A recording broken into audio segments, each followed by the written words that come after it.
Vous avez beaucoup de choses à faire, mais essayez de vous mobiliser. Appelez vos amis ivoiriens, camerounais, togolais, toutes les couleurs, canadiens, le rouge, le blanc. Nous avons besoin de tout le monde. S'il vous plaît, nous avons besoin de vous.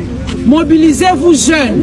Vous êtes des jeunes vaillants, courageux. Montrez-nous que vous êtes des Africains courageux. Ne faisez pas passer la disparition d'Alex comme ça. Non, ça ne peut pas se passer comme ça. Révoltez-vous.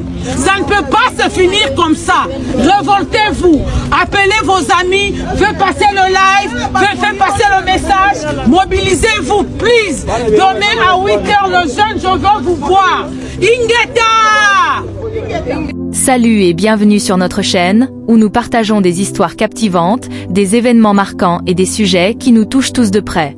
Aujourd'hui, je vous parle d'une affaire bouleversante qui a secoué la communauté congolaise et au-delà, la tragique disparition d'Alexandra Martine Diango Lumbayi, une jeune étudiante congolaise au Canada.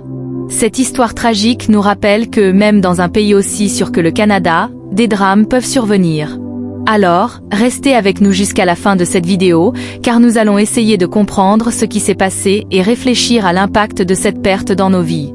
N'oubliez pas de vous abonner, de liker cette vidéo, et surtout, partagez-la autour de vous pour que cette histoire reste dans nos mémoires. Alexandra Lumbayi était une jeune femme pleine de vie, âgée de seulement 21 ans. Elle avait quitté son Congo natal pour poursuivre ses études à l'Université du Québec à Trois-Rivières.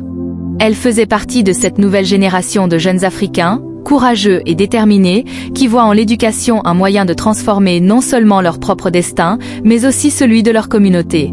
Sa disparition, survenue en septembre 2024, a laissé un vide immense. Mais ce qui rend cette histoire encore plus troublante, c'est la manière dont elle a été retrouvée. Après avoir été aperçue pour la dernière fois sur l'île Saint-Quentin, les recherches ont immédiatement commencé. Des amis, des camarades de classe, et même des inconnus se sont mobilisés pour retrouver Alexandra.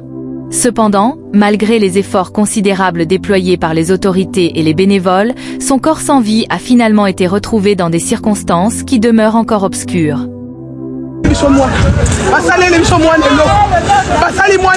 Inspecteur Baé, nous sommes là devant les pompiers, devant le colonel de la police, et tout le monde est là.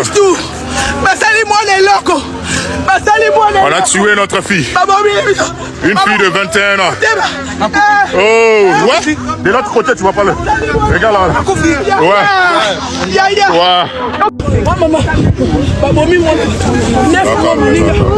Calme-toi maintenant.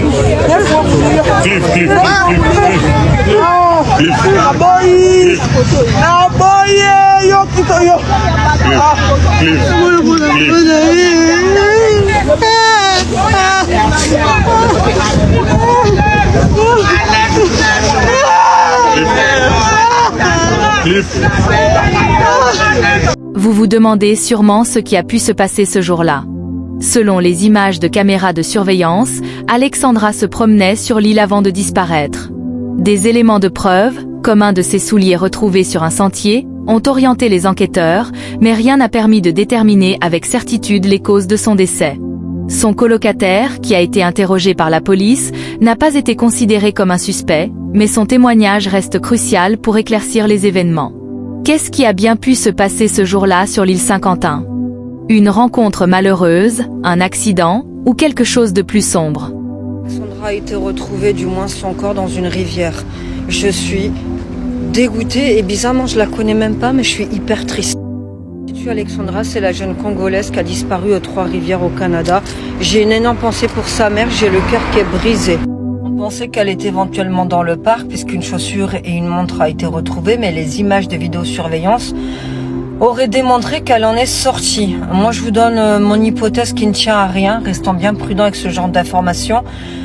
Mais je sais pas, son colocataire, je sais pas pourquoi, dans ma tête, vu la beauté en plus que c'était, mais en fait, je me dis peut-être que l'un des mecs de son entourage, pour moi, c'est son entourage. En fait, quelqu'un a dû lui faire des avances qu'elle aurait refusées et voilà ce que ça a donné.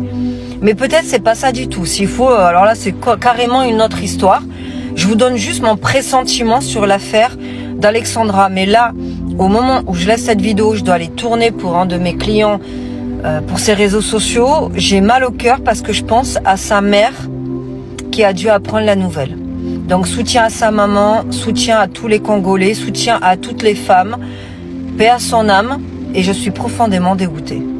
Pour le moment, les autorités n'ont pas encore toutes les réponses, mais la recherche de la vérité continue.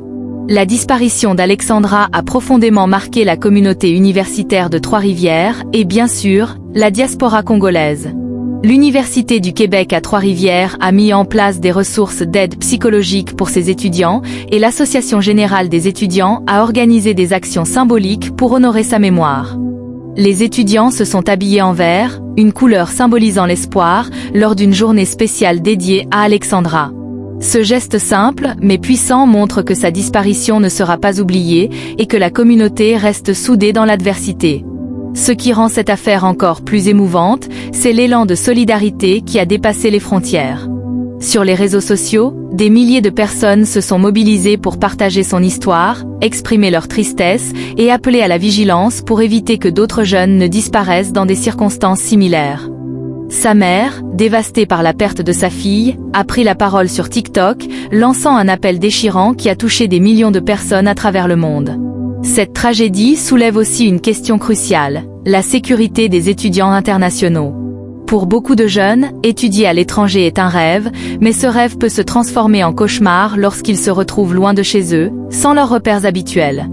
Il est donc essentiel que les gouvernements et les institutions éducatives mettent en place des mesures de sécurité accrues pour protéger ces étudiants vulnérables. Mes amis, je vous invite à réfléchir à cette histoire. Alexandra était une jeune femme avec des rêves, des ambitions, tout comme vous et moi. Sa disparition tragique doit nous rappeler à quel point la vie est fragile et précieuse. Soyons toujours attentifs, non seulement pour nous-mêmes, mais aussi pour les autres. Si vous êtes étudiant, parlez à vos amis et à votre famille, faites-leur savoir où vous êtes, et restez vigilants. C'est en restant solidaires et informés que nous pouvons prévenir de telles tragédies. Cette affaire est loin d'être résolue, mais une chose est certaine, Alexandra Martine Diango Lumbayi ne sera pas oubliée. Sa mémoire restera gravée dans nos cœurs, et nous continuerons à parler d'elle pour que justice soit faite.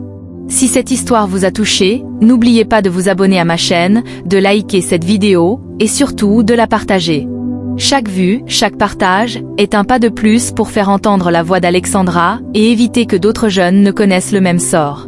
Merci de m'avoir suivi, et à très bientôt pour de nouvelles vidéos. Je vous encourage à rester connectés, à partager vos réflexions en commentaire et à s'abonner à notre chaîne pour ne rien manquer des prochaines vidéos. Ensemble, nous pouvons faire la différence. Ma fille et moi. Alex est maman contre le monde entier.